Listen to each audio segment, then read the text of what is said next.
தமிழ்நாட்டிலிருந்து ராமேஸ்வரத்திலிருந்து மீன்பிடிக்க சென்ற மீனவர் படகின் மீது இலங்கை கடலோர காவல்படை வேண்டுமென்றே திட்டமிட்டு மோதி அந்த படகை மூழ்கடித்திருக்கிறார்கள். அவ்வாறான அந்த இலங்கையினுடைய கடலோர காவல்படை தனது விளக்குகளை எல்லாம் அணைத்து வைத்துவிட்டு அவர்கள் வருவதே அறியாத வகையிலே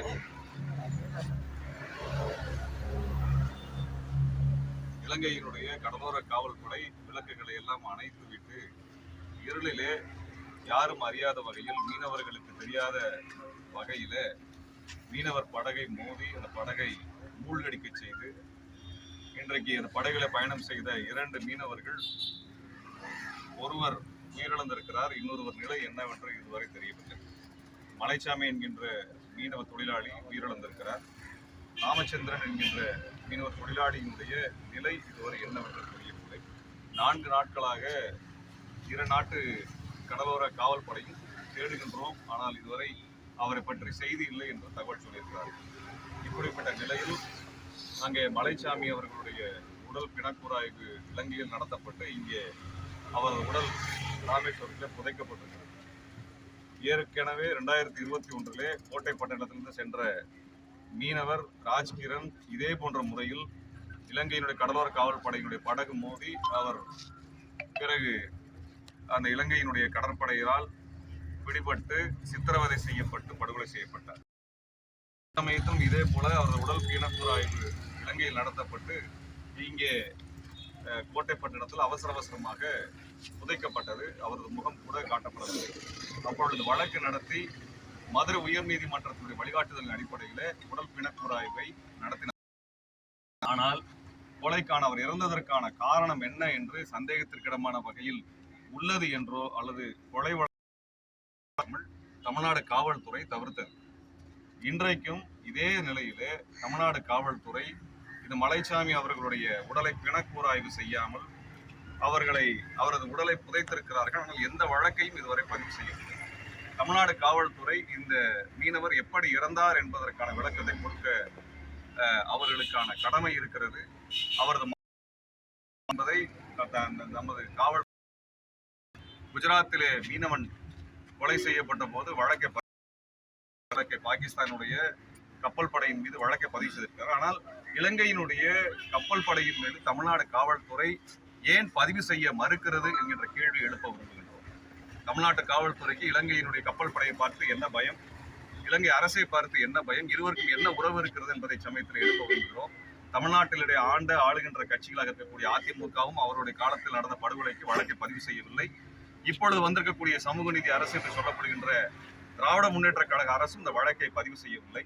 இந்த வழக்கை பதிவு செய்ய வேண்டும் என்று இந்த படகு மோதலில் உயிரிழந்த மலைச்சாமி அவர்களுடைய குடும்பத்திலிருந்து மாவட்ட ஆட்சியாளரை கேட்டிருக்கிறார்கள். ராமநாதபுரத்தினுடைய மாவட்ட ஆட்சியாளர் இந்த வழக்கு பதிவு செய்வதை பற்றி பரிசீலிக்கிறோம் என்றுதான் சொல்லியிருக்கிறார். அதற்கான எந்த முயற்சியும் இதுவரை எடுக்கவில்லை. 4 நாட்கள் ஆகிவிட்டது. இதுவரை வழக்கு பதிவு செய்வதற்கான எந்த முயற்சியும் ஆட்சியாளர் வாயிலாகவோ அல்லது காவல்துறையினுடைய மாவட்ட தலைவர் வாயிலாகவோ நடக்கவில்லை. ஏன் இந்த வழக்குகள் பதிவு செய்யப்படவில்லை, படகு எவ்வாறு மூழ்கியது என்பது குறித்தான வழக்குகள் ஏன் பதிவு செய்யப்படவில்லை என்கின்ற கேள்வியை காவல்துறைக்கும் மாவட்ட ஆட்சியாளருக்கும் திமுகவினுடைய அரசிற்கும் நாங்கள் எழுப்ப விரும்புகிறோம். இதே சமயத்தில் இது போன்ற தொடர்ச்சியாக இலங்கை கடலோர காவல்படை தமிழக மீனவர்களை கொலை செய்து வருகிறது. ஆனால் பாரதிய ஜனதா கட்சி அரசு, மோடி அரசு இது குறித்து எதுவும் பேசாமல் கள்ள மௌனம் காக்கிறது. இலங்கை அரசிற்கு ராணுவ பயிற்சி கொடுக்கிறார்கள், கடலோர காவல்படைக்கு ராணுவ பயிற்சி கொடுக்கிறார்கள். இந்த படுகொலை நடந்த தினத்தில் கூட 2 நாட்டினுடைய கப்பல் படை ஒத்துழைப்புடன் பயிற்சி நடந்து கொண்டிருப்பதான செய்திகளை வெளியிட்டிருக்கிறார்கள். இவ்வாறான ஒரு தேச விரோத நடவடிக்கையில் மோடி அரசு இறங்கி வருகிறது. அண்ணாமலை இது குறித்து இதுவரை வாய் திறக்கவில்லை. அண்ணாமலையினுடைய கட்சி அதற்குரிய பாரதிய ஜனதா கட்சி தேசப்பற்றை பற்றி வாய்களில் பேசுகிறார்கள். இங்கே தமிழ்நாட்டு மீனவனை அண்டை நாடு மோடியினுடைய நட்பு நாடாக சொல்லுகின்ற இலங்கை அரசு படுகொலை செய்திருக்கிறது. ஆனால் இதுவரை தேசபக்தர்களாக சொல்லுகின்ற பாஜகவினர் வாய் திறக்காமல் கள்ள மௌனம் காத்து வருகிறார்கள். இலங்கை அரசிடமிருந்து தமிழ்நாட்டினுடைய பாரதிய ஜனதா கட்சிக்கு ஏதேனும் லாபம் இருக்கிறதா, இவர்களுக்கும் அவர்களுக்கு ஏதேனும் உறவு இருக்கிறதா என்பதை பற்றியான கேள்வி எழுப்ப விரும்புகிறோம். அண்ணாமலைக்கு இலங்கையினுடைய அரசின் வழியாக ஏதேனும் லாப நோக்கத்துடன் உறவுகள் இருக்கிறதா என்கின்ற கேள்வி இச்சமயத்தில் விசாரிக்க வேண்டிய தேவை நம்ம அனைவருக்குமே இருக்கிறது. இப்படிப்பட்ட சூழ்நிலையில் காங்கிரஸ் கட்சியும் இது குறித்து எதுவும் பேசவில்லை.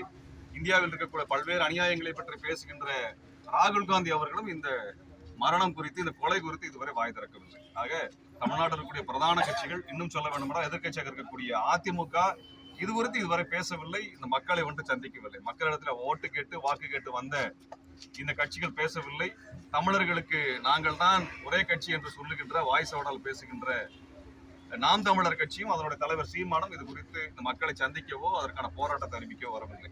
ஆக போலியாக வீரவசனம் பேசுவதும், நெய்தல் படை கட்டுகிறேன் என்று இளைஞர்களை திசை திருப்புவதுமான ஒரு சினிமாத்தனமான வசனத்தை பேசி தமிழ் தேசியத்தை கொச்சைப்படுத்துகின்ற இந்த நாம் தமிழர் கட்சி கூட்டமும் இந்த இடத்தில் வரவில்லை. சமூக நீதி பேசுகின்ற திமுக அதற்கான வழக்கை பதிவு செய்யவில்லை. எதிர்க்கட்சியாக இருக்கக்கூடிய அதிமுக அதற்கான எந்த கேள்வியும் எழுப்பவில்லை. தேசிய அளவில் மாற்றம் கொண்டு வருவது என்று சொல்லுகின்ற ராகுல் காந்தியோ காங்கிரஸ் இது குறித்து அக்கறை காட்டவில்லை. பாரதிய ஜனதா கட்சி இலங்கையோடு கைகோர்த்து நிற்கிறது. ஆக அனைவருமே தமிழர்களுக்கு எதிராக, தமிழக மீனவனுக்கு எதிராக, ராமேஸ்வரத்தில் இருந்து கொல்லப்படுகின்ற மீனவனுக்காக பேச மறுக்கக்கூடிய ஒரு சந்தர்ப்பத்தை நாங்கள் பார்க்கிறோம். ஆகவே இந்த மக்களை, பாதிக்கப்பட்ட மக்களை, படுகொலையான குடும்பத்தினரை சந்திப்பதற்காக தோழர் KM ஷெரீப் அவர்களுடைய தலைமையில நானும் தோழர் குடந்தை அரசன் அவர்களும் மற்றும் SR பாண்டியன் அவர்களும் இங்கே இந்த குடும்பத்தினரை சந்திக்க வந்திருக்கிறோம். இந்த மக்களுக்கான போராட்டத்தை நாங்கள் உடனடியாக துவக்க இருக்கின்றோம். இலங்கை நபர்களால், சிங்களவர்களால் நடத்தப்படுகின்ற, தமிழ்நாட்டில் நடத்தப்படுகின்ற மிகப்பெரிய வணிக நிறுவனங்களுக்கான மீதான முற்றுகை போராட்டத்தை நாங்கள் அறிவிக்கின்றோம். அந்த சிங்களவனால் நடத்தப்படுகின்ற தமிழ்நாட்டில் மிகப்பெரிய நிறுவனமாக இருக்கக்கூடிய தம்ரோ பர்னிச்சர் என்று சொல்லப்படுகின்ற இந்த மரச்சாமான்கள் விற்கக்கூடிய தம்ரோ நிறுவனம் என்பது தமிழ்நாடு முழுவதும் கிளை பரப்பி இருக்கிறார்கள். இது சிங்களவனுடைய கடை. இந்த கடையை தமிழர்கள் புறக்கணிக்க வேண்டும் என்று நாங்கள் நீண்ட காலமாக கோரிக்கை வைத்திருக்கிறோம். கடந்த முறை இது போன்று நாகப்பட்டினத்திலிருந்து சென்ற மீனவர்களை சித்திரவதை செய்த கடல் படையை கண்டித்து இலங்கை தூதரக முற்றுகையின் போது நாங்கள் அறிவித்திருந்தோம். அதுபோல வருகின்ற காலத்தில் தம்ரோ பர்னிச்சர் என்று சொல்லப்படுகின்ற இந்த கடைக்கு முற்றுகையிட்டு அந்த கடை இழுத்து மூடுகின்ற போராட்டத்தை நாங்கள் நடத்துவோம். தமிழ்நாடு அரசு இந்த கடைகளை மூடி இருக்க வேண்டும். ஏனென்றால் தமிழ்நாட்டு சட்டசபையில இலங்கை மீதான பொருளாதார தடை வேண்டும் என்ற தீர்மானம் 2011 ஏற்றப்பட்டிருக்கிறது. ஆனால் இதை ஜெயலலிதா அம்மையாரோட ஆட்சியோ, அதற்கு பிறகு வந்து எடப்பாடியார் ஆட்சியோ அல்லது இப்பொழுது கூடிய ஸ்டாலின் அவர்கள் ஆட்சியோ இந்த தீர்மானத்தை கடைபிடிக்கவில்லை. ஆகவே இலங்கையினுடைய நிறுவனமாக இருக்கக்கூடிய இந்த தம்ரோ நிறுவனம் என்பது இழுத்து மூடப்படுகின்ற வரையில் சிங்கள அரசுக்கு பாடம் கற்பிக்கின்ற வகையில, இந்த சிங்களவனுடைய கடை தமிழ் மண்ணில இருக்காது என்கின்ற வகையில தமிழர்கள் புறக்கணிக்கக்கூடிய போராட்டத்தை நாங்கள் முன்னெடுக்க இருக்கின்றோம். அதை வருகின்ற இந்த மாதிரியான போராட்டம் எங்க இல்லைங்க, அதாவது இந்த தம்ரோ நிறுவனம் தமிழ்நாடு முழுவதும் பல ஊர்களில் இருக்கின்றன. அதை வருகின்ற சனிக்கிழமை 10ஆம் தேதி தமிழ்நாடு முழுவதும் இருக்கக்கூடிய அந்த கடைகள் முன்பாக அந்த கடை இழுத்து மூடுகின்ற போராட்டத்தை நாங்கள் நடத்த இருக்கின்றோம். இதை வந்து நாங்கள் நடத்துவதற்கு முன்பாகவே தமிழ்நாடு அரசு கொலை வழக்கை பதிவு செய்ய வேண்டும். அந்த இறந்த மீனவருக்கான நட்டஈடு என்பது 10 லட்சம் ரூபாய் போதாது. இதற்கான நட்டஈடு உயர்த்தி கொடுக்கணும். ஏன்னா 8 குழந்தைகள் அந்த மீனவருக்கு இருக்கின்றன. அந்த குடும்பத்தில் ஒருவருக்கு அரசு வேலையாவது நீங்க கொடுக்கணும். அது ஒன்று அரசு வேலை கொடுப்பது சிரமமான விஷயம் அல்ல.